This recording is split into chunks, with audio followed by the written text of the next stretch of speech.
dokter aja. Gimana dok, sehat ya? Alhamdulillah sehat. Akhirnya yang di sini juga dokter aja. Dokter, dokter ini adalah seorang istri, seorang ibu yang berprofesi sebagai dokter umum. Sebelum kita ke sana dokter, saya ingin tahu dulu apa sih yang latar belakangi dokter memilih dokter umum itu sebagai profesi. Sebenarnya kalau dari awal-awal sih nggak kepikiran, cuma karena orang tua sih ya, orang tua juga kan dari backgroundnya juga dokter, jadi biasanya kan emang nggak jauh tuh dari orang tuanya, pasti ngikut alurnya, jadi ya masuk dokter juga. Berarti nggak ada alasan khusus ya dokter, karena orang tua adalah seorang dokter, jadi anaknya kemungkinan besar jadi dokter juga, ngikut sebenarnya. Oh ya udah coba aja lah ya, udah gitu aja sebenarnya. Dokter, yang saya tahu profesi dokter umum itu pekerjaannya sangat sibuk, apalagi praktek di lebih dari satu rumah sakit. Nah, bagaimana cara dokter membagi antara urusan keluarga, ngurus suami, ngurus anak, itu seimbang dengan kewajiban dokter sebagai dokter umum? Kalau sama suami kan emang udah dari awal lah, sembari ngobrol bareng kan, udah tahu lah kerjaannya di mana. Kalau anak ya mau nggak mau ya bareng-bareng, harus saling pengertian lah. Kalau misalnya kita kerjaannya di mana, enggaknya dia mesti tahu. Tapi kita juga kan tahu waktunya memang mesti di rumah ya di rumah, ngurusin suami, ngurusin anak. Mau lah. Ada nggak sih dok tips khusus atau dokter ini ada yang sudah terplanning gitu dokter, maksudnya gitu, dokter di rumah itu cara membagi waktunya seperti apa? Kan kadang-kadang dokter itu walaupun sudah sampai rumah itu tetap dapat konsulan. Nah itu, gimana cara ada nggak sih namanya keluhan dari seorang anak atau suami, dari rumahnya di rumah aja loh, nggak usah ngurusin kerjaan. Kerjaan tuh di sana aja, di rumah sakit kalau di sini kan mikirin keluarga. Ada nggak sih dok? Sebenarnya triknya nggak ada, itu jalan aja ngalir. Sebenarnya ngalir aja, karena posisinya pas waktu kita dapet telepon atau apa kan, suami juga udah tahu profesi kita kan. Hanya sekedar kita jawab sudah selesai, ya udah selesai dari situ ya kita kerjain lagi yang memang mesti kerjain di rumah. Kalau keluhan dok, ada nggak? Awal mungkin namanya karena awal-awal jadi suami ya, mungkin memang awalnya udah tahu, cuma kan kesini-sininya mereka kok kayak gini amat, jadi sering ditinggal gitu kan. Cuma ya lama-lama enggak sih, lama-lama ngerti. Yang penting pelan-pelan sih ngasih taunya, lama-lama ngerti. Dokter, menjadi seorang ibu yang bekerja itu sama baiknya dengan menjadi ibu rumah tangga, tergantung kesungguhan kita dalam menjalankan kewajiban kita. Tapi di mata orang lain sering kali ada cibiran, gitu kan dokter. Kok kerja sih? Anaknya mana kok nggak diurusin? Kok lebih fokus sama pekerjaan sih?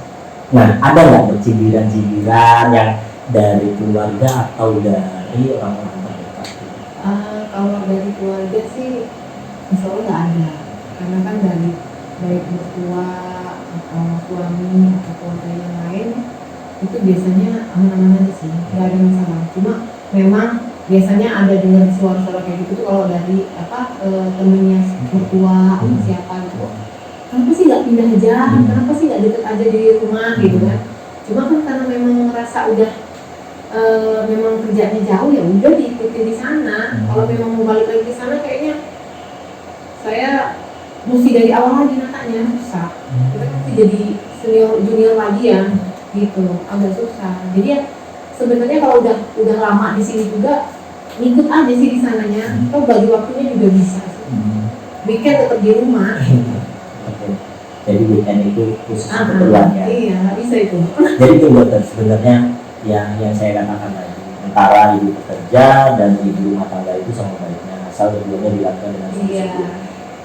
ibu bekerja itu adalah wujud aktualisasi diri ya. Kalau sebagai ibu rumah tangga itu adalah wujud dedikasi kita terhadap suami dan anak. Iya. Kan gitu.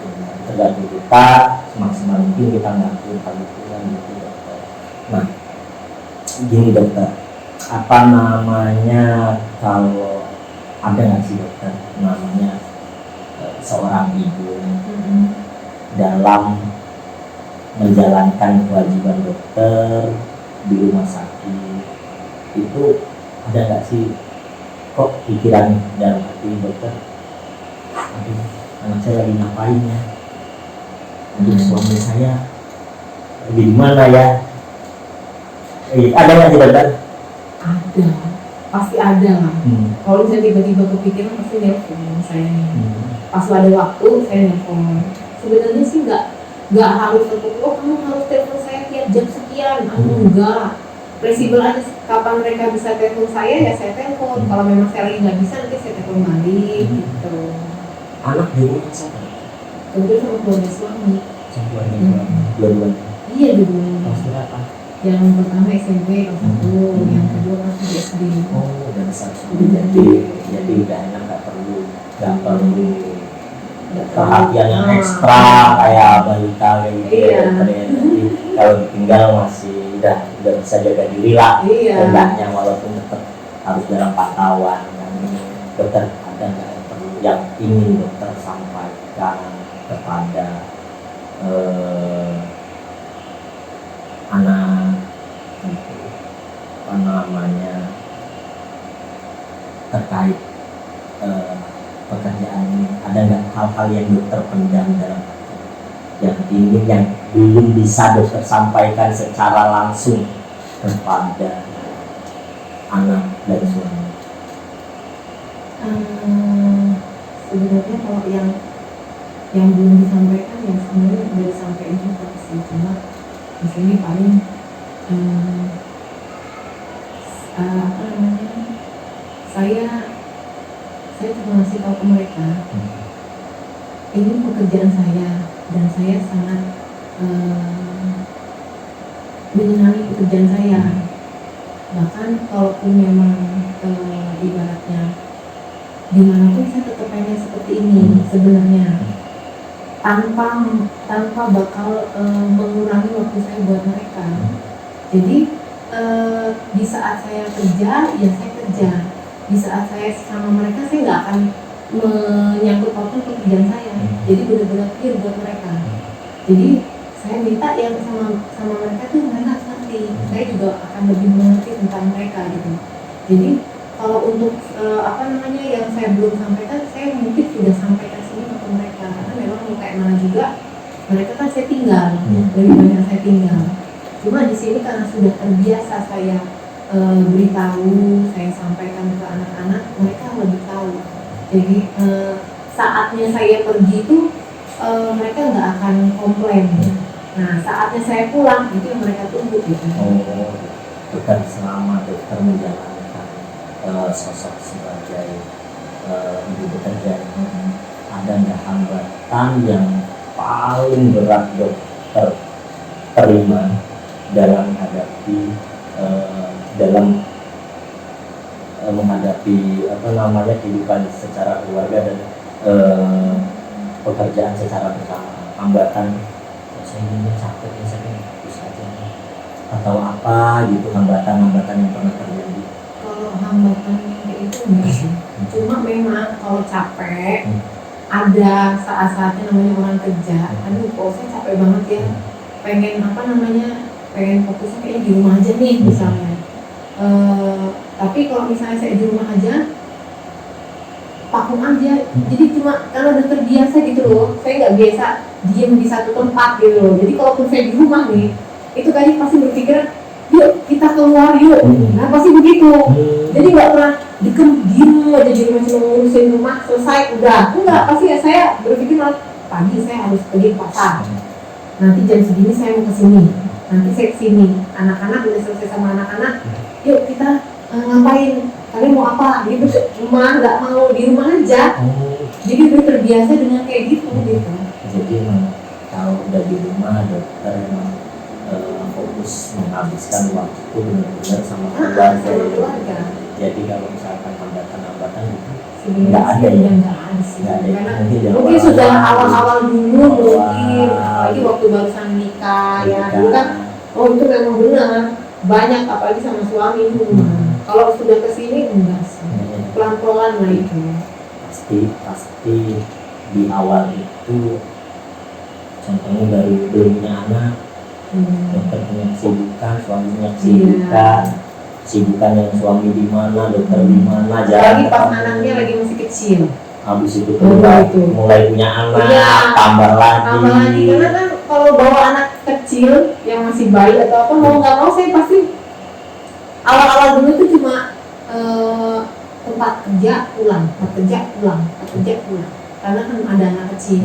Begitu sudah agak gede, nah itu bisa kita agak lebih leluasa sih sebenarnya. Lebih terkendali lagi, Gitu. lebih fleksibel lagi. Fleksibel lagi begitu anak udah mulai bisa ini. Sebenarnya jenis apa namanya, secibiran dari orang terdekat itu yang mungkin lebih ngena ke kita daripada orang yang nggak seberapa dikenal. Sebenarnya. Iya. Jadi, Sebenarnya cibiran-cibiran juga dari keluarga orang tua sih sebenarnya gitu. dari orang terdekat. Itu dari apa? Dari paman, gitu. Banyak yang kayak gitu. Cuma apa yang saya lakuin yang tahu itu keluarga saya, gitu kan? Iya.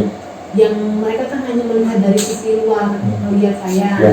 Tapi mereka nggak tahu gitu sisi dalamnya, apa yang sudah kita kerjain, apa yang sudah kita lakuin itu kan mereka nggak tahu, gitu kan? Jadi menjadi ibu bekerja dan ibu rumah tangga itu sama baiknya dan tidak terlepas dari masalah. Iya, sebenarnya. pasti. Tapi mereka yang berbahagia itu bukan mereka yang hidup tanpa masalah, Iya. tapi mereka yang terampil mengelola masalah menjadi Iya. penuh hikmah. Iya, benar.